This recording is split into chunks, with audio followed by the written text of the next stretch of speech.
భవన నిర్మాణ కార్మికులు సహా రాష్ట్రంలోని అన్ని కార్మికుల సమగ్ర అభివృద్ధి కోసం కాంగ్రెస్ ప్రభుత్వం మరియు కార్మిక మంత్రి సంతోష్ ఎస్లాట్ పగలు మరియు రాత్రి పనిచేస్తున్నారని ఎమ్మెల్యే జేఎన్ గణేష్ అన్నారు. బుధవారం పట్టణంలోని షుగర్ ఫ్యాక్టరీ ఏరియా హాల్లో కార్మిక శాఖ, కర్ణాటక రాష్ట్ర భవన మరియు ఇతర నిర్మాణ కార్మికులు సంక్షేమ బోర్డు, బెంగళూరు మరియు విజయనగర్ సబ్ డివిజన్ కార్మిక అధికారులు కార్యాలయ సమితిగా నిర్వహించిన రిజిస్ట్రార్ భవన మరియు ఇతర నిర్మాణ కార్మికులకు టూల్ కిట్ పంపిణీ కార్యక్రమాన్ని ఆయన ప్రారంభించారు. ఆయన కార్మికులకు టూల్ కిట్లను పంపిణీ చేసి రాష్ట్రంలోని కార్మికుల కోసం ప్రభుత్వం అమలు చేస్తున్న అనేక ప్రజానుకూల పథకాల గురించి మాట్లాడారు. రాష్ట్ర వ్యాప్తంగా కార్మికుల పిల్లల కోసం మొరార్జీ దేశాయ్ ఒక పాఠశాలను ప్రారంభిస్తారు మరియు కాంప్లీలో 44 కోట్ల వ్యయంతో మొరార్జీ దేశాయ్ పాఠశాలను ప్రారంభిస్తారు. దీనికోసం 5 ఎకరాల భూమిని కేటాయించారు. కాంప్లీ మరియు కురుగోడు తాలూకాలో కార్మికుల ఇళ్ల నిర్మాణానికి ఒక్కొక్కరికి 5 కోట్లు ఆహ్వానాలు ఆమోదించబడ్డాయి మరియు ఆ స్థలం కోసం తహసీల్దార్కు ప్రతిపాదన సమర్పించబడింది. నిరాశ్రయులైన కార్మికుల కోసం కార్మిక శాఖ 3,000 ఇళ్లను మంజూరు చేసిందని, ఇప్పటికే 1,500 దరఖాస్తులు వచ్చాయని, మరొక 1,500 మంది కార్మికుల ఇళ్ల కోసం దరఖాస్తులు సమర్పించవచ్చని, ఒక్కో ఇంటిని 7 లక్షలు. ఈ కార్యక్రమంలో కార్మిక శాఖ జిల్లా కార్మిక అధికారి సూరప్ప దొబ్బరా తామూర్ మాట్లాడుతూ కాంప్లీ తాలూకాలో 8,172 మంది నమోదిత కార్మికులున్నారని, వీరిలో 210 మంది కార్మికులకు వివిధ విభాగాలలో వారిని పనిని సులభతరం చేయడానికి టూల్ కిట్లను పంపిణీ చేస్తున్నట్లుగా తెలిపారు. అలాగే 219 మంది కార్మికులకు టూల్ కిట్లను పంపిణీ చేస్తున్నట్లుగా ఆయన వివరించారు. వీరిలో 150 మంది మేస్త్రీలు, 15 మంది ఎలక్ట్రానిక్ కార్మికులు, 30 మంది వెల్డర్లు మరియు 15 మంది ఇతర కార్మికులు ఉన్నారు.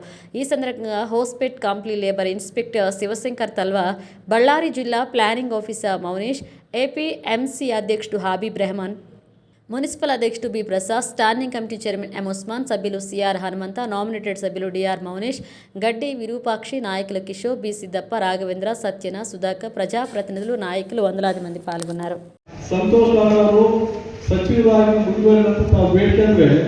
ಇಡೀ ರಾಜ್ಯದಲ್ಲಿ ಬಹಳಷ್ಟು ದೊಡ್ಡ ಬದಲಾವಣೆ ಅನೇಕ ಸರ್ಕಾರಗಳು ಬಂದಿದ್ದಾರೆ, ತಾವೆಲ್ಲ ನೋಡಿದ್ರಿ. ಆದರೆ ಕಾರ್ಮಿಕರ ಬಗ್ಗೆ ಬಹಳ ಅತಿ ಹೆಚ್ಚು ಆಲೋಚನೆ ಮಾಡಿ, ಬಹಳ ದೊಡ್ಡ ಮಟ್ಟದಲ್ಲಿ ಆಲೋಚನೆ ಮಾಡಂತ ಇಡೀ ರಾಜ್ಯದಲ್ಲಿ ಯಾರಾದ್ರೂ ಒಬ್ಬ ಸಚಿವರಾಗಿ ನಿಮ್ಮ ಬಗ್ಗೆ ಆಲೋಚನೆ ಇಷ್ಟು ಡೀಪ್ ಆಗಿ ಆಲೋಚನೆ ಮಾಡಂತ ವ್ಯಕ್ತಿ ಯಾರಿದ್ರೆ ಅದು ಸನ್ಮಾನ್ಯ ಕಾರ್ಮಿಕ ಇಲಾಖೆ ಸಚಿವರಾದಂತ ಸಂತೋಷ್ ಯಾಕಂದ್ರೆ ನಾನು ರಾಜಕೀಯವಾಗಿ ಅವ್ರ ಪಕ್ಷದ ಕಾಂಗ್ರೆಸ್ ಪಕ್ಷದ ಸಚಿವರು ಅಂತ ನಾನು ಮಾತಾಡ್ತಾ ಇಲ್ಲ, ಕಾಂಗ್ರೆಸ್ ಪಕ್ಷದ ಸಚಿವರು ಮತ್ತೆ ಈ ಸರ್ಕಾರ ಸಚಿವರು ಅಂತ ಮಾತಾಡ್ತಾ ಇಲ್ಲ.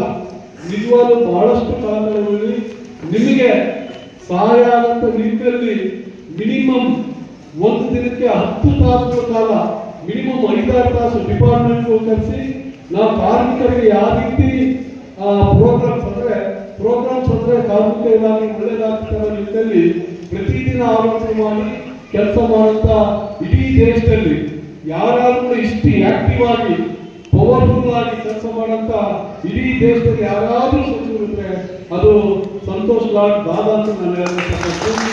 ಇವತ್ತು ಕಾರ್ಮಿಕರು ಬೇರೆ ಕಾರ್ಮಿಕ ಅಂತ ಅವ್ರೇನು ನೋಡ್ತಾ ಇಲ್ಲ.